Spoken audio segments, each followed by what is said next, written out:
Good morning, St. Francis. Good morning, people of God. Well, actually, probably afternoon by now, but it is December the 25th, 2024. It is the first day of Christmas. It is Christmas Day. So Merry Christmas to everybody, St. Francis and people of God, anybody who listens to this reflection. This is coming a little bit later than it should have posted because the Mass, the midnight Mass at the cathedral where I had to be last night was a little bit longer than usual. I think I got home around 3 a.m. So just kind of getting everything together as Christmas Day unfolds. Again, we are just beginning the Christmas season. So this is the whole thing, is that whereas the world has celebrated the Christmas season since September, maybe even August. Since they celebrate the Christmas season since the beginning of August or whatever it is, we are just beginning to celebrate. And as I've been saying all along, there are more days, well, there are fewer days, well, actually, let's say, there are more days of Christmas in January than there are in December, although there are fewer days of Christmas than there are of Advent.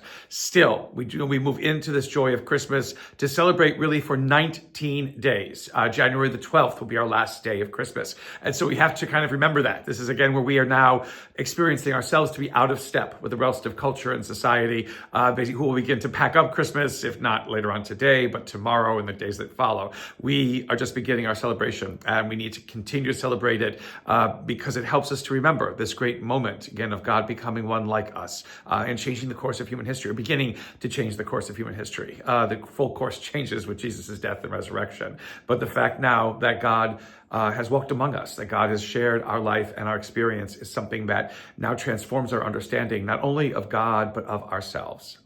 So where am I this morning?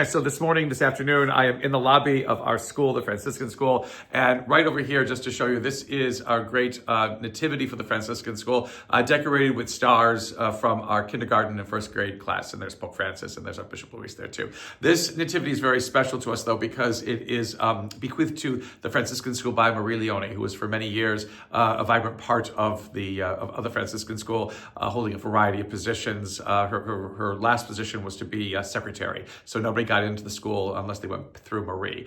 She went home to God this past fall, and so remembering her especially today on Christmas Day and this nativity that she gave to the school, that actually she put me in charge of, so I would take care and make sure that was all set up all the time.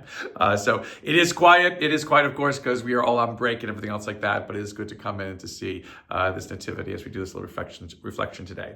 So what can you say about Christmas? Again, a lot of things, but mostly it is the importance of realizing the fact that we are worth it. And it's always important to realize. God would not become one like us if we were not worth it. God would not become one like us if we did not matter. God would not become one like us if we so offended God, or that it would be useless or purposeless for God to become one like us. Again, what this demonstrates again and again and again is God's great love for us. It has to. There is no other way about it. God would not go through what God goes through to leave the heavenly throne and to share, our ups and downs, and our struggles and our sorrows and our pains and whatever it is, as well as our joys and our accomplishments, if there was not love.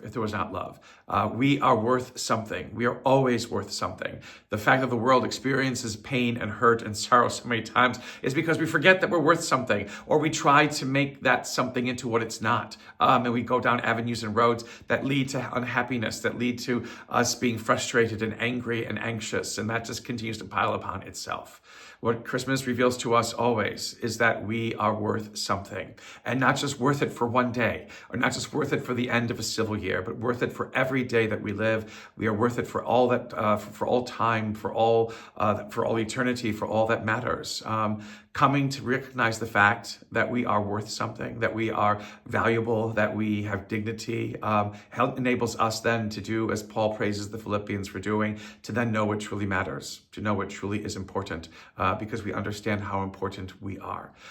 This great love of God in shining light upon our darkness and allowing us to be able to see ourselves without fear is part of what Christmas celebrates. But always remember, it is just a beginning, and only a beginning. Now the life of Christ begins to take shape, and a life of Christ that leads to death and resurrection, to allowing us to move on to new courses in our human history, is the greatest gift that this season gives to us, is the greatest gift that we await for its fulfillment, is the greatest gift that allows our humanity to shine with God's glory.